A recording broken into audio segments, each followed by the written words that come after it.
count my blessings and Dennis's exes. Y'all already know what time it is. I got the black V-neck on.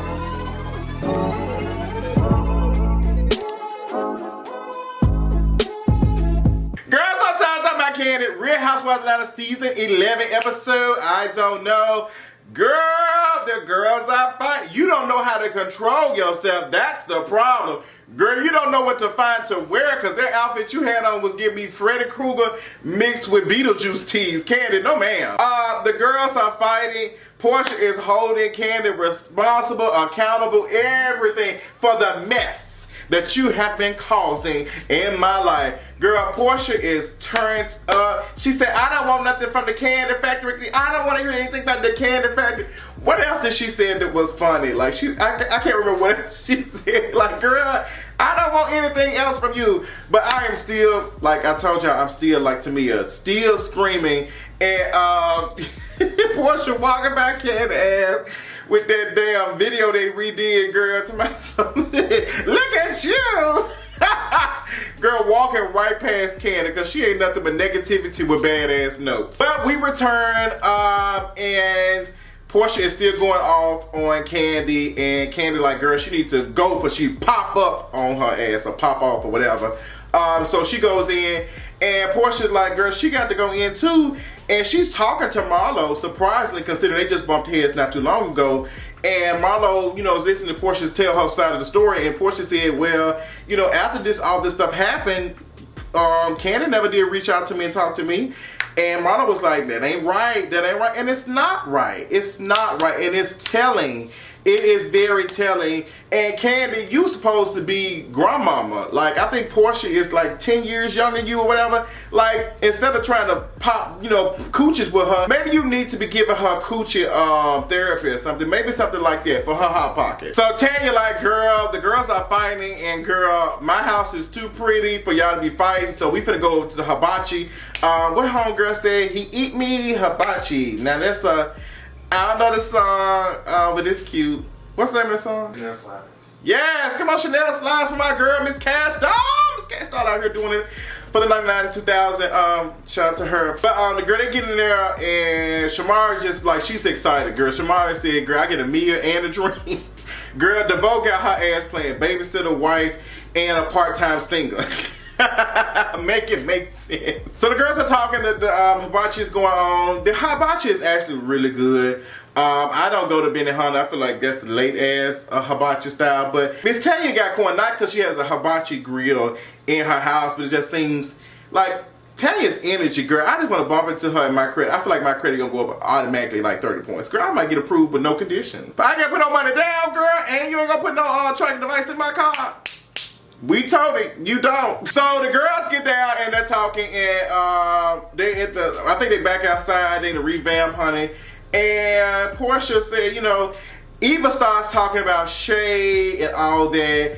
And Porsha was like, girl, well, Eva, you can't be talking about shade, girl, because you be forgetting the shade that you be saying. Eva said, girl, what shade you talking about? What you talking about? Porsha said, girl, you had shade of Cynthia and ate her food.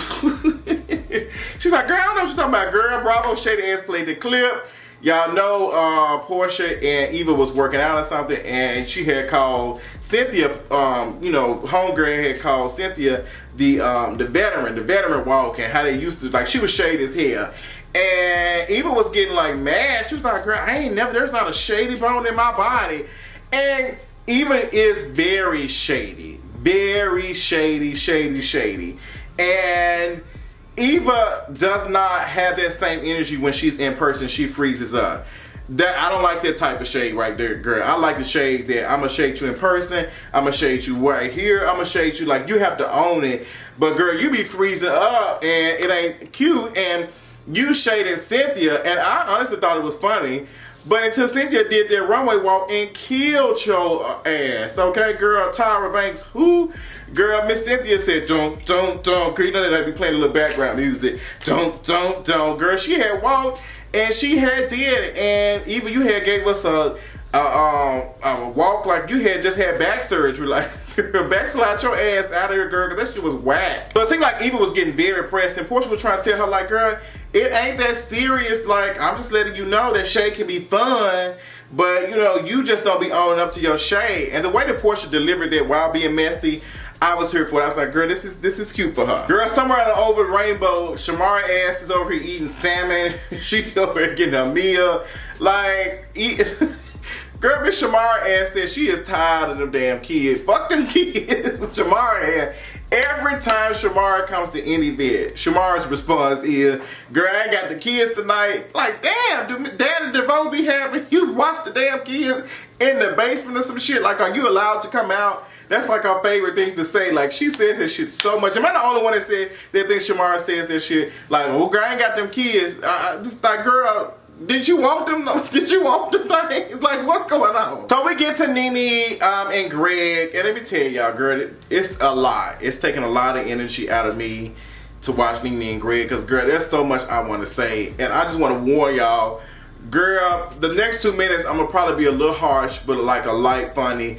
I'm going to go ahead and just let y'all know that, girl, there's some things that Greg is doing that I'm not really here for, and I want to talk about it. So I'm going to give you a second to click off for a second or fast forward, girl. Give me about a minute. Okay, with that being said, girl, Miss Greg, I have never once been a caregiver or had to take care of somebody. I can definitely understand that a lot of folks have told me that's a lot going on, and that's some stressful stuff. However, sometimes with Greg talking to NeNe and how he responds, especially when it comes to this food stuff, it's just not making any sense. Like him saying that, you know, he was kind of going off a little bit about the chef. The chef is not a vegan chef, and she don't know all this stuff. I don't want none of that hybrid foods and none of that.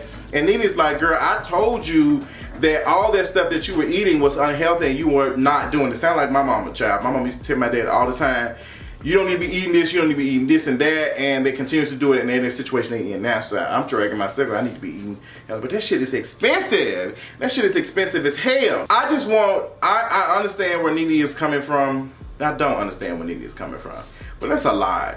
And girl, I've been to cuss Greg ass out. Like, Greg around here, you know, trying to cut the damn trees and shit. Sit your old ass down. Like, that remind me of my daddy, like trying to like do all this stuff. Girl, you damn near 70 years old. My grandma the same way. Girl, you damn near a century. Like, sit your ass down and get you a break. Like, girl, that's just way too much. I don't understand it. But, you know, Greg was just very snappy at that woman he was just very snappy at that chef. I ain't trying to work with it. Like, NeNe probably saying, bitch, this all we can afford. Like, we can't afford no damn vegan damn chef. Well, actually, there is kind of a vegan chef. That's Chef Wallace. He's a good guy. Check him out on Instagram. He be doing a lot of prep meals. I fucks with him. I'm gonna go pick up my food from his ass in a minute. But, yeah, Greg, get your shit together. So, the girls are about to interview Mike. Mike said, Mike Will made it. Mike said he is not like these other boys that Cynthia been dealing with. His credit is good. Ooh, I'm glad somebody asked that credit question, because y'all know Cynthia don't be choosing for with the best credit. And girl, Peter ass over here, Patricia over here doing all this while sucking the shit out of Cynthia's credit. It's just ridiculous. I hope, you know, Cynthia credit has recovered from that. They're asking Mike a whole bunch of questions.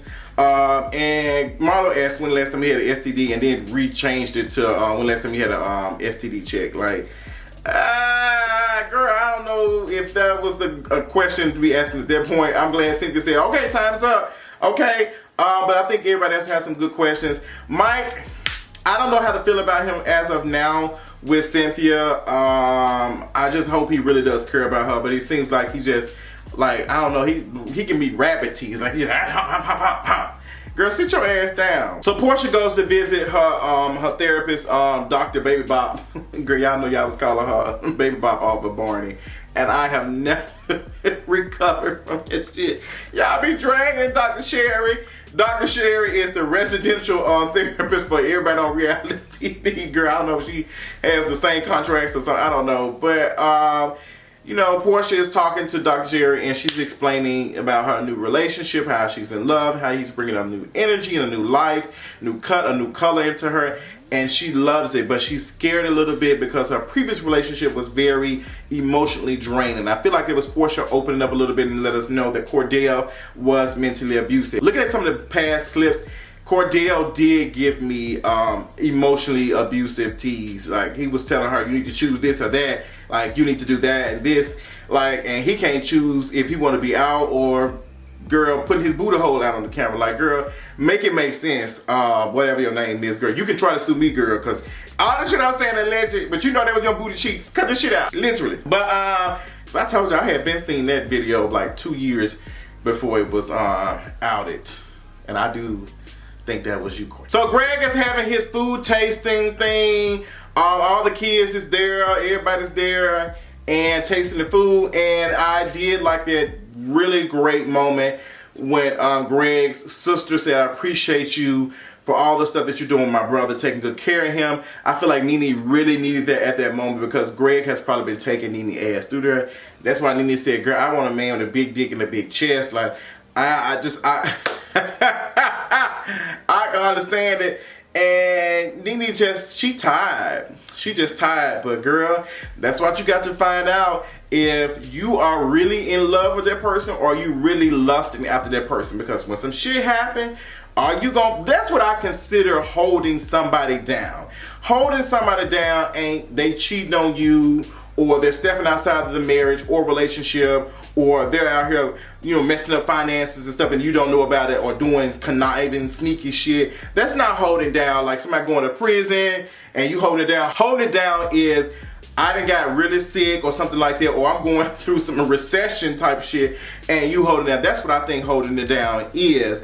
And it's a beautiful thing, but you have to make sure that that's something you want, because the times are very, like, those be straining, and you can see that NeNe's like almost at her end, like, girl, like she had to go off on his ass on Instagram for Greg to get that shit together because he was doing too much. And Greg just seemed like he just very specific. Like, he would be getting on my damn nerves, come out to my son, this is the sugar, this and that. Like, sis, I'm trying to help your cripple ass.